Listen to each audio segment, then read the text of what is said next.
So my name is Paul Betz. Thank you both for coming. Appreciate it. We run High Ledge Farm. We're doing about 2.5 acres of vegetables. We do the 3 greenhouses.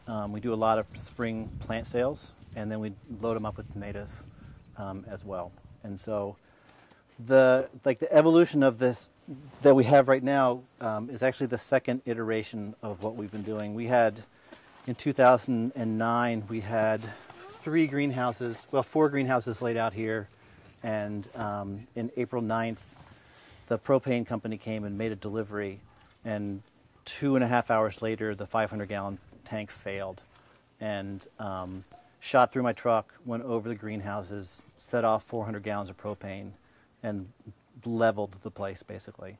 So burned the barn, the equipment shed, the storage shed, the house, the greenhouses, the trucks, the vans, the tractors, like everything. And so we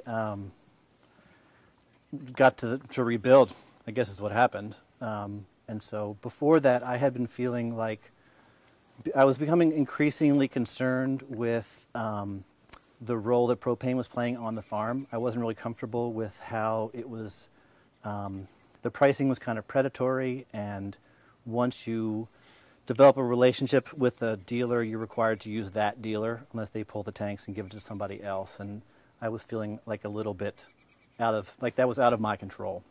So I started to look at different ways to heat the place, and was looking at like pellet boilers. But back in the day, in 2008, there was a lot of questions around the supply and the quality of the pellets, and it felt like there were some reliability issues for using those kind of applications in a greenhouse, and it just felt a little bit younger on the curve.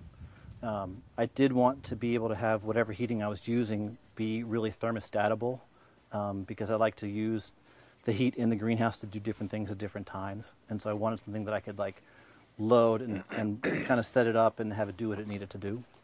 And then after the fire, we decided that we could look at different options, and we kind of came up with this cordwood boiler as one of those options. It seemed like a good fit for us. It's a local fuel. I don't cut and split the wood for the boiler. It's an expense for the farm, and the farm bought propane and it can buy firewood. Like, I don't have to work every day. I'm not a fan of working every day. We were burning about 1,000 gallons of propane before, and now we burn, depending on the year, between like 8 and 10 cores of woods. That goes in 6 weeks, so it's kind of a dramatic. Like sugaring. It's intense.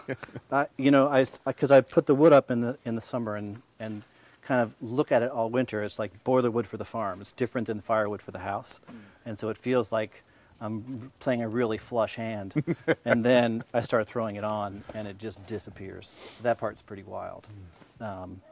But it, like I said, it comes from over the hill, and if something is wrong with it, I talk to the guy that delivers the wood, and he's responsive.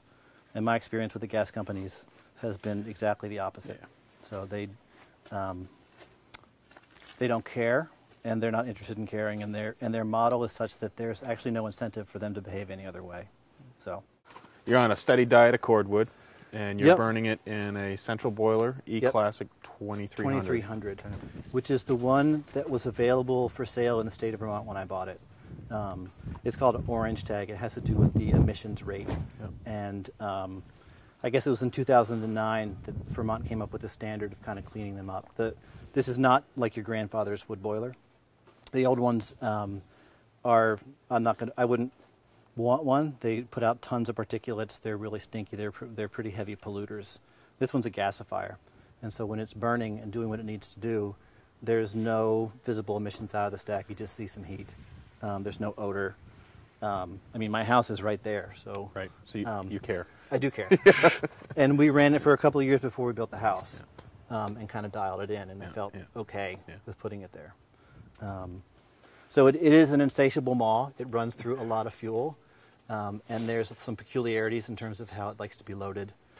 It really likes like a dry, seasoned hardwood, the kind of stuff that you'd be excited to put in the house at home. It's not like danky pine and pallets. It just doesn't, it just chews on it and it just does not burn. Yep. So So it's a gas fire. It starts up with a little bit of propane, or no? It did for 2 weeks. Okay. And then the jets creosoted over, and it's never worked since. So you light it like you light a fire. And typically, that only has to happen maybe 6 or 7 times across the heating season. And that's something that I've figured out the best way to do it. Yep. You have to clean the ashes out every 2 to 3 weeks. And when you're doing that, you're removing all your embers, and so you have to start it up again. Right, okay. So that is a little bit of taking some time and opening the door and poking it around and getting the airflow right before it kind of settles in and starts to do the gasification thing. So. And we were just saying before, it's 176,000 BTUs an hour? Yes. Output Output. rating. Alleged. Yeah.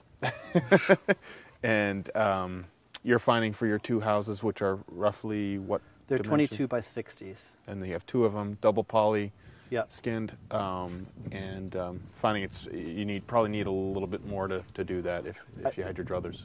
Yes, and part of the reason that it works is that the timing when I'm turning them on is such that the load is not, so for example, where I'm running both of these right now, it wouldn't keep up. Right. And it would only be good for maybe 30 degrees of lift. And so if you have 10 or 15 degrees outside, you're running really cold on the inside. Yeah. As it is now, I open the tomato house in the first or second full week of April, and the heating demand at that time of the year isn't as great. Yeah. And then the plant house, I start that one earlier, but I have a false wall on the inside, and I kind of open that up in sections based on how full the greenhouse is. Sure. And so it's fully able to take care of that greenhouse when it's 10 degrees or 5 degrees outside. The whole house? Open, well, or you section it? Yeah, as I section it. Okay. So that's really the key. What temp will it get it up to? I can keep it to 65 or 70 or 75 or whatever. I run it at 65. And I have the thermostat kind of down at plant level on the benches. So it's not on the ground. Like the tomato house, I'm heating that one to 65 on the ground. And so it's a lot more to heat, you know, because my bench's height is about 2.5, 3 feet off the ground. So the way it works is you load the box and the fire goes down and burns into a secondary combustion chamber. This handle here is a bypass for the stack. And so you open this, and now that the exhaust is going right out the chimney.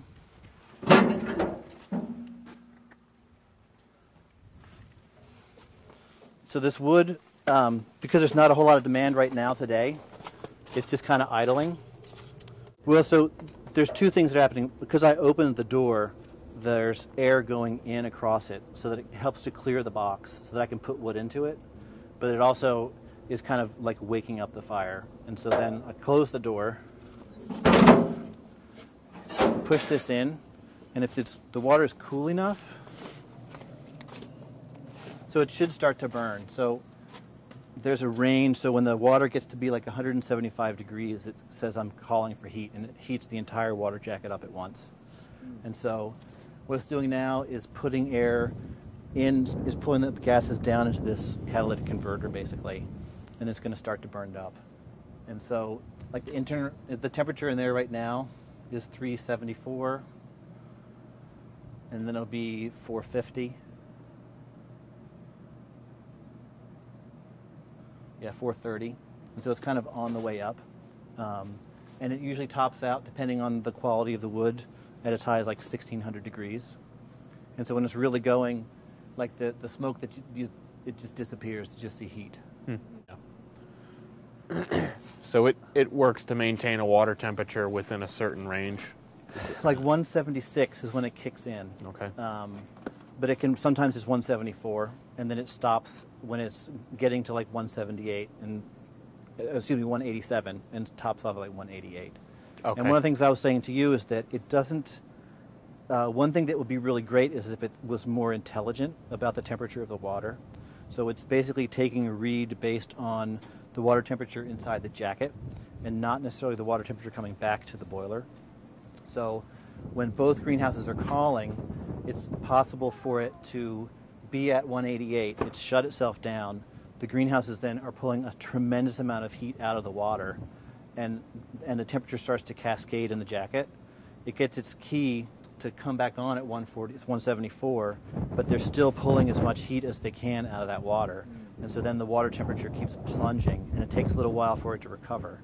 And one of the things about this is that the available heat that the exchangers can pull out is really a function of the temperature that's going into them. Sure. Yeah. So as the temperature of the water goes down, the BTU ratings for the exchangers goes down as well. And so you're getting less heat in there, and the greenhouses are getting colder and colder, and then it's going to take longer for them to recover, and so it's hard for it to keep up at that point. Does that make sense? Yep. What sort of adjustability do you have on that? Yeah. Yeah, So- I haven't found any adjustability. Really? You can't adjust those temperature settings? I don't think so. Yeah, so right now we're at 1,280 degrees in the combustion chamber, and you can see, like, there's nothing there. It's pretty cool. Yeah. You know, the biggest thing is that the wood quality is super important. 3 years ago, I had some wood that was of questionable quality, and it just kind of chews on it. It never really gets up to temperature, and just kind of smokes and sputters. Like, it'll make heat, but it's a lot more of the kind of late night investment of going outside and like opening the boiler door and poking it around to get the channeling air down to where it needs to go, and it's a lot more frustrating. Able to plumb another sensor on the return and put it in water? Yeah, I don't know. It's a good question. I guess I would.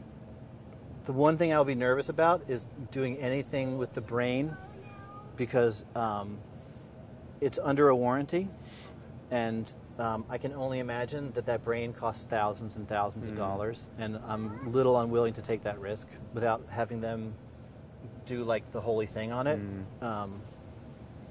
because that would be a real shame. You know, the thing is an anchor without its electronics. You know, Right. like it has no value. This was 13,000. Yeah. So, and that was just to land the unit. That doesn't include the piping or the exchangers. Which was a fair bit of work, if I remember correctly. It's a lot of trench, and in this particular model, there's 3 different places to pull off an output. And so this pump right here runs the 2 greenhouses. And so it goes through this. He's pushing water. Yes, it's pushing water.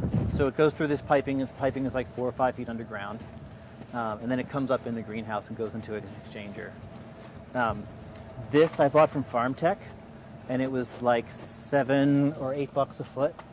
And the stuff that how to back up.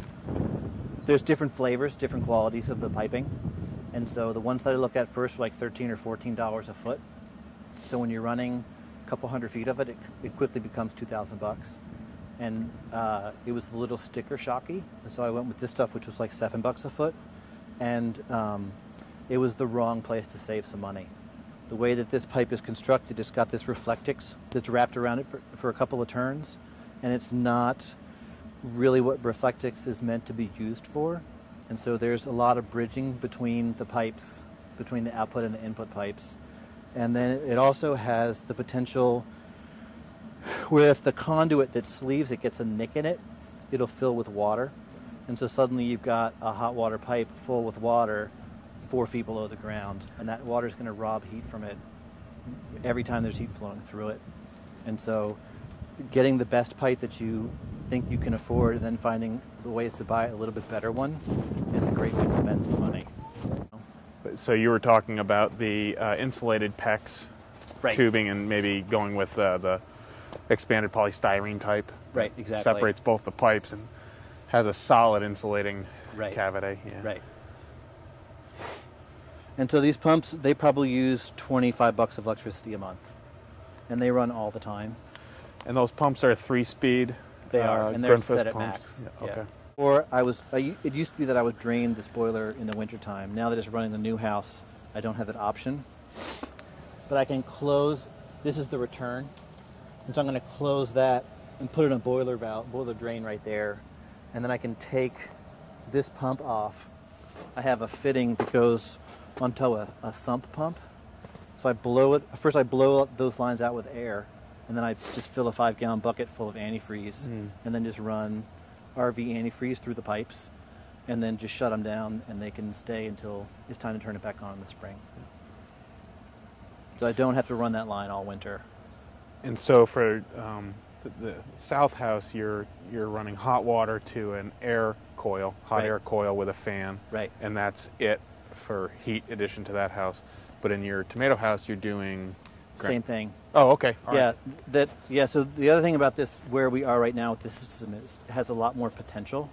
It's being underutilized, and that's kind of a function just of all the different things that we have to manage right now. Yeah. I really want to do underbench heating in the plant house, and I'd like to do some ground heating in the tomato house.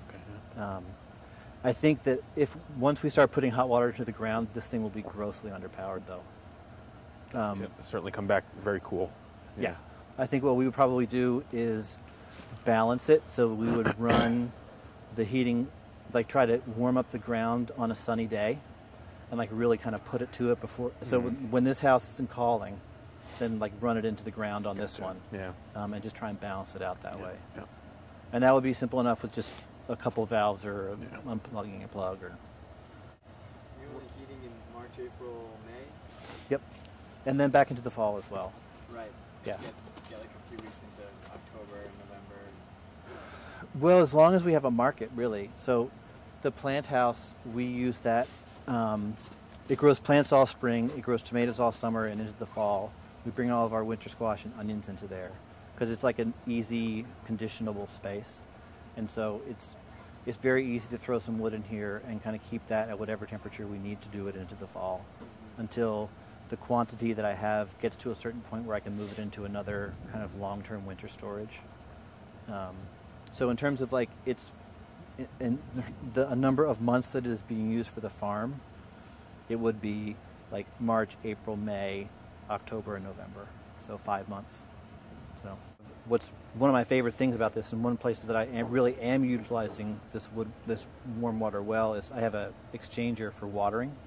And so I water this greenhouse for a week or two before I plant the tomatoes in it, and I water it with hot water. And so in some ways I'm heating it that way. You know, the water that's coming out of the drippers is like 100 and something degrees. Wow. And that's pretty cool.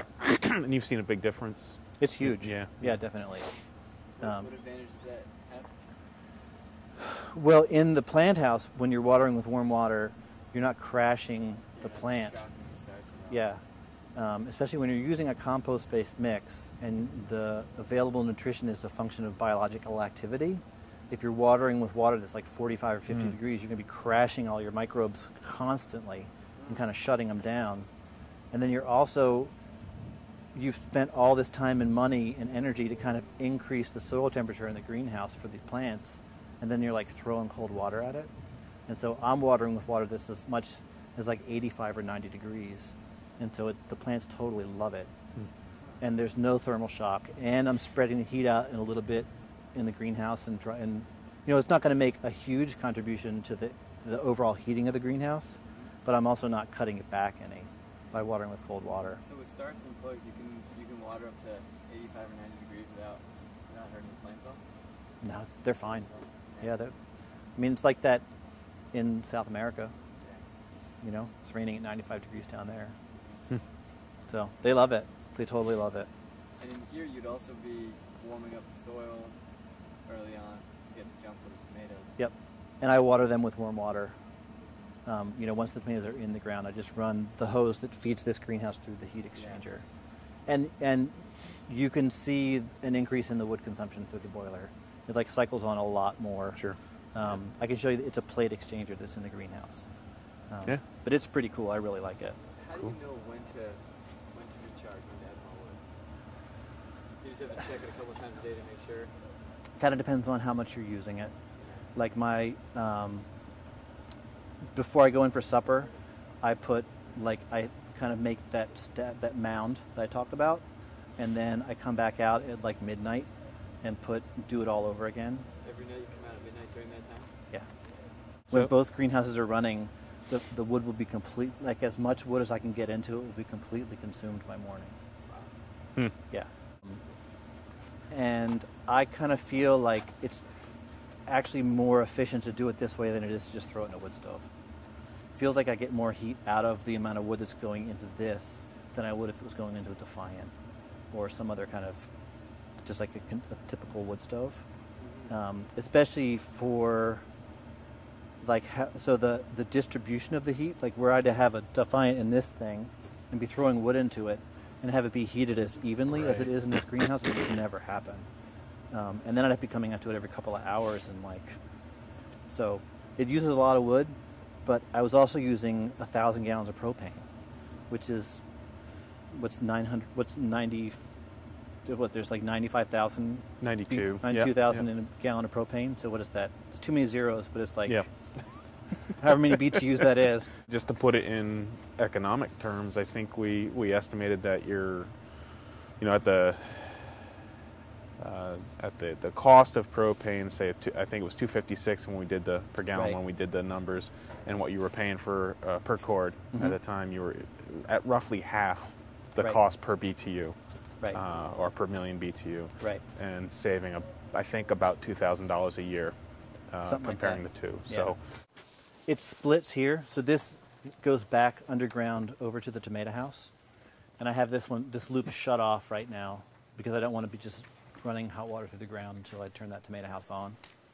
And then it goes up here through the exchanger, which is basically just a radiator with a fan behind it, and then comes back down and returns here. Then this plate heat exchanger over here is what takes the water for the watering. I think that if and when we do the wintergreen things, we would just run them cold and just let the sun take care of it. Just like passive hoop house, high tunnel, low tunnel kind of thing. I think that I guess having not done it, I really would know exactly what the demands would be. And you'd only be heating it to like 35 or 40 anyway. And you'd want to be doing like a radiant pipe with some double remay and all that kind of stuff. So you would be really targeting it, but I'm not really sure how much it would take. For me right now, I have another full-time job that I need to kind of walk away from the farm. And so it's not something I really explored a whole lot. So I know that there's guys who are doing it, I just don't know how big of a system. I mean, I would think if I were to think about doing that, I would want to get a bigger boiler. I think it's better to run at 70% of capacity than 110% of capacity. That's the one thing. Especially because they're now all modulating really nicely. That can really basically shut down without any issues restarting, and the emissions are under good control. And that's a function of the wood. Yeah. Like if that was a newer batch of wood in there, it would take a little bit longer to kind of cycle through. Okay. So the heat comes from the boiler, comes through these pipes here. It goes up this pipe in here and cascades through the heat exchanger, which is effectively a radiator with a blower behind it. And then the exit goes back to the boiler here. We're kind of underutilizing the system right now. Turning the hot water into hot air is not necessarily the best use of it. And so someday our intention is to do some underbench heating where we can really target where we're putting the heat and kind of use it a little bit more efficiently that way. The one place where I feel like we really are using the heat in a nice way is with this exchanger right here. And so what it does is all of the water that we're watering the plants with goes into this plate exchanger. Imagine there's two sets of fins that are kind of linked together. And so boiler water is traveling through these and domestic water is traveling through these. And they're not mixing, but they're touching. And the water that's going in to water the plants is taking heat from that exchanger and then watering the plants with warm water. And so I have a mixing valve here that I can adjust how much cold water is going in to mix it down. When I'm watering it like a full flow, when I'm watering the greenhouse kind of en masse, I'm probably watering it like 75 to 80 degrees. One of the best advantages of that is that when you're using a compost-based potting soil, the nutrition that's available to the plants is a function of the biological activity of the organisms that are eating the compost. And so if you can keep their temperatures elevated, they'll work better. If you're watering with cold water, you're crashing those populations, and you're also asking a lot of the plants to be living in this beautiful place and then get watered with water that's 45 or 50 degrees is a lot to ask. And so that's one of my favorite things about this hot water system is that having that flexibility with it.